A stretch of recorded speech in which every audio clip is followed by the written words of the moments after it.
G'day viewers. In this segment I'll complete our look at the domain name system, or DNS. So in the first part of looking at the DNS we talked about the distributed namespace. In this part I'm going to focus on how we perform resolution and map host names to IP addresses. So just as a quick recollection, here's where we were. We talked about the distributed namespace, or the hierarchical namespace, which you can see in front of you, and we talked about the use of zones or contiguous portions of the namespace as the way that we were going to separate it into pieces that we could distribute to different machines. Every zone, which is a circle or an outlined region in this picture, is managed by one or more name servers. So now, here's what I want to really move on to. The DNS protocol and DNS resolution. So the DNS, as well as being a system, the DNS is the name of a protocol that lets any host on the internet resolve or map a host name, which in our terminology is a domain in the hierarchical namespace, to its IP address.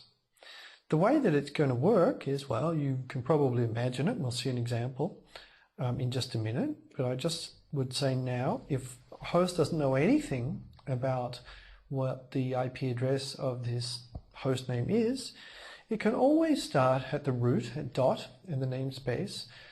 If it goes to that zone, it can then work its way down following the forward pointers to delegated zones until it gets to the zone that has the right host record in, and it will there find the IP address. So let's see how this works, because it probably sounds a little mysterious, but it works in pretty much the way you would imagine, going down from the root.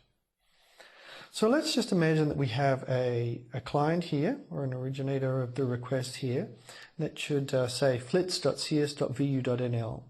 What it wants to do is it wants to resolve robot.cs.washington.edu. That means it wants to find the IP address of this machine. Must be a popular machine. It's been turning up a lot in our examples. Must have some great content. But to contact it, we need that IP address. So what does Flits do? Well, I'm going to write over some of these steps. First step is that Flits will send a query to its local name server. That's this machine here.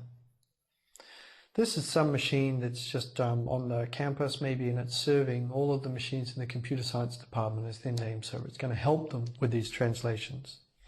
Now, if the local name server is just doing this at the beginning and it knows nothing about robot.cs.washington.edu, it will do what we suggested and go to the root with a query saying, hey, I want to find out the IP address of robot.cs.washington.edu. What can the root name server do? The root name server, well, is sending a reply here. The reply says edu. What that really means is the root name server is going to say, well, I don't know what the IP address of robot.cs.washington.edu is, but I can tell you who the name server is for .edu, and you can go and ask them. Please go away. So the local name server then knows who to contact for .edu, so it tries its luck and asks .edu, what's the IP address of robot.cs.washington.edu? Well, .edu, again, it doesn't know the answer, but it's a little more helpful. It can at least provide a pointer to washington.edu, who you ask. Washington.edu is going to say, well, you know, I don't know, but here's a pointer to cs.washington.edu. And finally, when you ask cs.washington.edu, what is the IP address of robot.cs.washington.edu, this name server can answer it because that domain is within its zone. It has not been delegated. It will send back the IP address. And the IP address will then be at the local name server, who now has the answer, and it will send it back. In the last step to Flits, it'll say, well, here's the IP address. Wow, so that's an example of all of the steps that could be involved in translating that name. Well, let's talk about that example a little bit and see what was going on. One thing that I would like you to notice is that there were two kinds of queries that were performed in that example. The first was a recursive query. Here, Flits, for instance, asked the local name server what the resolution was, and the local name server then recursively performed all of the steps to get the complete answer and replied to Flits with the complete answer, rather than any of these little steps. This is called a recursive query. The other query were the other steps. These were the iterative queries. Here, when someone asked a name server in an iterative query, if the name server didn't know, it didn't then carry on further further queries to find out the answer and return it. Instead, it just immediately returned the best answer it had, the pointer to the delegated subdomain, and called it quits. It was not involved in the query resolution anymore. This is an iterative query. And you can see that we needed several iterative queries to be able to come up with the answer to a recursive query. So the iterative queries were where the local name server was making queries to all of the other name servers individually. I'd like you to think for a minute about just the differences between the recursive and iterative queries. Why should we have both? Why shouldn't we always make queries iterative or always make queries recursive? That's a good thing for you to think about in terms of the design of networks. So think for a moment, and I'll tell you the answer. Okay, you ready? So here's the answer. So there are advantages to both, of course. That's why we're going to have both. What are they? Well, the advantage of a recursive query is that it lets one party offload administration and work for another party. So the recursive query here lets the local name server offload a burden from the client so that it can be this is sort of like an IT practice, and similar to the way routing was not done by hosts, it was done by routers. We can move the smarts to this local name server, have IT people who know what they're doing administer it so it can work very well and use it as a point of management, then have very little going on in the clients. They will then only need a very simple query interface to communicate with the local name server. And there's less work on the clients. It also potentially can provide better performance because the server can cache resolutions across a pool of clients. So maybe if some other client next to you has been asking for a host name of something that you were interested in, when you ask for it, your local name server already has a resolution it can use. So there are a few benefits here. Okay, that's good. Well, why then would we bother with iterative queries? Well, the advantage of an iterative query is that it lets whoever is receiving it deal with it and look up the answer, send it back, and then forget about the query. No extra information or timers or anything needs to be maintained for a longer interaction. So it's very lightweight on the receiving end, an iterative query. This makes it easy to build some of the high-load servers. If you think about the root server or the .edu server, for instance, these servers can be receiving a very high load of queries because there can be very many clients all over the internet which are using these servers. So we would like to reduce what these servers have to do to handle a query so that they can scale more effectively. With an iterative query, the root's not doing any more than the minimum amount of work for you. It's pushing the work back to the local name server. So between both of these techniques, we're locating the bulk of the work on the local name server. I'll also talk about caching. So the resolution I showed you so far was the full sequence resolution. So we know it can work, but it doesn't look very fast in that there might be a lot of round trips to machines all over the internet to be able to translate that name. If possible, we would like the latency of resolutions to be as low as possible. Why? Well, because this latency directly adds, in some cases, to the page load time. Because before we can load a page on the web, we need to get the IP address of the server to contact. So if the DNS time is long, it can lead to lengthy page load times on the web. And of course, everyone wants the web to run quickly, so it works well. As well as there are other services too.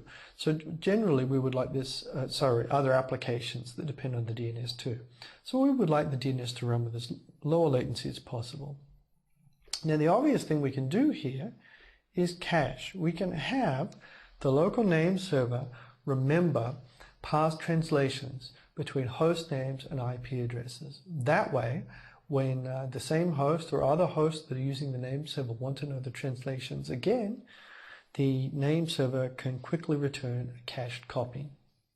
So for this to work, there are a couple of steps we take. First of all, responses that come from name servers carry a TTL or time to live field, which says how long information can be kept in a cache and used for. If the information is very stable, this time to live field might be long. If the domain is in flux or you need to go back and consult it, it might be kept quite short. It's fairly common for TTLs to be hours or a day, for instance. And in addition, caching in the DNS is interesting because we can cache partial answers that come from the iterative queries. So for instance, when I resolved robot.cs.washington.edu, we learned information about a variety of servers, not just that IP address at the end, but we also learned the name servers for .edu, washington.edu, and cs.washington.edu. So all of that's information that can be cached and used for future queries. Let's see an example. Okay, so let's suppose that Flitz now wants to resolve the IP address of edu.washington.edu. Sorry, eng.washington.edu. Well, it's previously done some resolutions. They're going to help. So let's just imagine the steps. First of all, the client asks the local name server here, I'd like the IP address of eng.washington.edu. What does the local name server do? If it didn't know anything, it would go to the root. The root would tell it edu, and then it would go to edu, and edu would tell it washington.edu, and so forth. But we've already done that on the way to get to through cs.washington.edu. So the local name server can shortcut this process because it already knows the name server for washington.edu. Therefore, assuming this information is still valid in the cache, so it's been looked up within the recent hours or a day or something, but if it's valid in the local cache, the local name server can send the query to the UW name server for washington.edu, and in this case, eng.washington.edu was in that zone, so it can be answered by that name server, who will return the IP address to the local name server, who can then convey it. And you can see here, we've cut out a lot of steps. So we potentially made the resolution much faster. Okay, so that's caching. Caching is really quite important for improving performance of the DNS. I want to talk just a little bit about some of the name servers at either end of this process, the local name servers near clients and the root name servers at the top of the tree. So the local name servers, we said that a client contacts a local name server. So that means a local name server is typically run by your organization, by IT people in your organization, in your enterprise, or it could be provided as part of your ISP service. Now, this all depends on how your computer is set up. You could be running a local name server on your Linux host, say, or your host right now. Or your access point at home might also be running a local name server, which is then talking to your AP. This would maybe provide advantages by caching information for machines inside your house, which is available locally and quickly inside your house. It's also possible to use alternative systems for your local name server. Google, for instance, runs a public DNS, and you can configure your machine to use Google as a local name server. And you can look up on the web and read about it. Google suggests there are several advantages of doing this. They're trying to make the web faster. If you're interested, just Google, and that way you can play around with it and see how some of the name servers work. One point for us, though, as part of this system, if we're designing it, is that clients need some way to contact their local name server. So how are they going to know how to contact their local name server? Well, you can see I've already provided the answer for you here on the screen. I should stop doing that. But what happens is that the name server is something which is typically configured as part of DHCP. So when your host is assigned its address and other parameters, those other parameters usually include the IP address, maybe name of the local name server, so that you can contact it and use it. Okay, what about the other end, the root name servers? Well, they're fun too. As you can imagine, the root name server, that's dot at the very top of the tree, is pretty important for the DNS. I mean, if the root was taken down, we wouldn't be able to perform name resolutions. Well, not to worry. The root is served by 13 server names. They're called, so you can see it's not just one machine. It's replicated. There are at least 13 logical names there. They're called a.rootservers.net through m.rootservers.net. Now, this is important because every name server, every local name server that wants to be able to answer queries needs to have information about the root, what their name is and what their IP address is, so they can contact the root and begin this resolution process. That's handled by using a configuration file. So it's just part of the configuration of local name services to provide them a file. It's by convention, it's called name.ca. The CA stands for cache. So if you like, it's the cold information you put in your cache at the beginning of time to bootstrap it and get it going. Now, it's also the case that even though there are only 13 root server names, there are around 250 root server instances that are distributed around the globe. These machines together provide a highly reliable and reachable service for the whole internet because they're crucial for internet service. There's a very interesting trick here. You can read about it in section 529 of your text, Anycast. I'm not going to go into it in much more detail here because we just don't have time, but it's quite interesting. Many of these 250 server instances are reached by what's called IP Anycast. This is essentially a trick, a very clever trick, where multiple different physical locations around the internet advertise the same IP address. If you just assign them all the same IP address, what's going to happen? Will the internet break? Well, no, actually. What routing will do is it will take you to the closest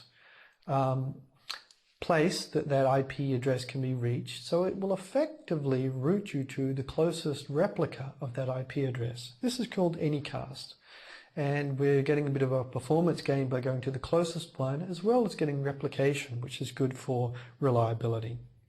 And I'll just point out that these servers are reachable via IPv4 as well as IPv6, of course, so that the IPv6 internet will work. Okay, well, let's have a little more fun with these root servers. I've just told you there are lots of them, A through m.rootservers.net. This map, taken from the rootservers.org website, gives you a snapshot of just how the root servers were deployed quite recently. So you can see that they're spread all around the world and there are all of these different servers. So it's really quite an amazing infrastructure that's been built up. Now, as we wrap up all of the resolution, I'd like to go through the DNS protocol a bit. We've seen pictures where all of the queries and responses are sent, the messages are sent, but we haven't really talked about them in much detail. So now I'll just tell you a little bit about the protocol. So it's a query response system. That's the queries and the responses we saw in the previous pictures. This protocol is built on top of UDP. Typically, it uses port 53. These messages need to be reliable, and we just have UDP, which is unreliable. So the implementation of the DNS implements ARQ, automatic repeat request, for reliability. So you can see here is a client sends a message. That's the request or the query, and back later comes the response. Everything worked here, nothing was lost. If something was lost, the client, using its ARQ, would eventually time out and retransmit. This means that the server is stateless. The server just gets these queries in and processes them. It doesn't need to run any timers to see whether someone's got a message or not. If this response didn't get through for some reason, it's like the ACK, then the client will send the question again. So this is very handy for building high-performance servers, so they can process a message, then forget all state about it. At the client, however, we need some way to link together a query and a response, so you know which ones are paired. This is done by placing a 16-bit identification number on the messages. So you can see here both the query and the response in this example happen to have an identification value of 1, 2, 3, 4. Okay. What else? Service reliability. So I showed you how the query response between a single client and a single server. The DNS is a system that should be reliable, and we provide reliability by using replicas. Here I've shown that there are 3 replicas, A, B, and C, for a given domain. A client here can contact any of the replicas with a query and get a response. All of these replicas contain exactly the same information. What that means, and of course when they return information, they return lists of translations or resolutions, including lists of all of the name servers for the domain. So when B provides replies there, or when someone's told you about the domain, they've told you that all A, B, and C are name servers for that domain. That means that if B goes down for any reason, it's unplugged, it's blown up, whatever, then a client here can simply contact A instead, say, for a query and get a response. So clients will choose different name servers to contact, and they'll typically rotate their choices, or the servers will rotate information that they send out. This also helps to distribute the load, as well as providing reliability. So that's a nice feature of the DNS protocol. And finally, let me just say, one topic that is kind of notorious sticks out in that I haven't mentioned it yet, is security. Security is a major issue for the DNS. That's because if the DNS is compromised, then you'll end up contacting the wrong computer to get information. Imagine, for instance, you're trying to log into your bank and you're contacting the wrong computer. This is not good. Security was not considered as part of the original protocols, but as the internet grew and many parties began to exploit it in different ways, security has become more and more important. Nowadays, DNSSEC, or the DNS security extensions, are rapidly being deployed and used. They've been under development for a long time, and now they are partially deployed and their use is really beginning to take off. I just mention it now because it's an important part of the DNS system, but it's a topic that we're not going to look at until later when we get to security. Later on we'll look at this and other topics. So that's DNS resolution.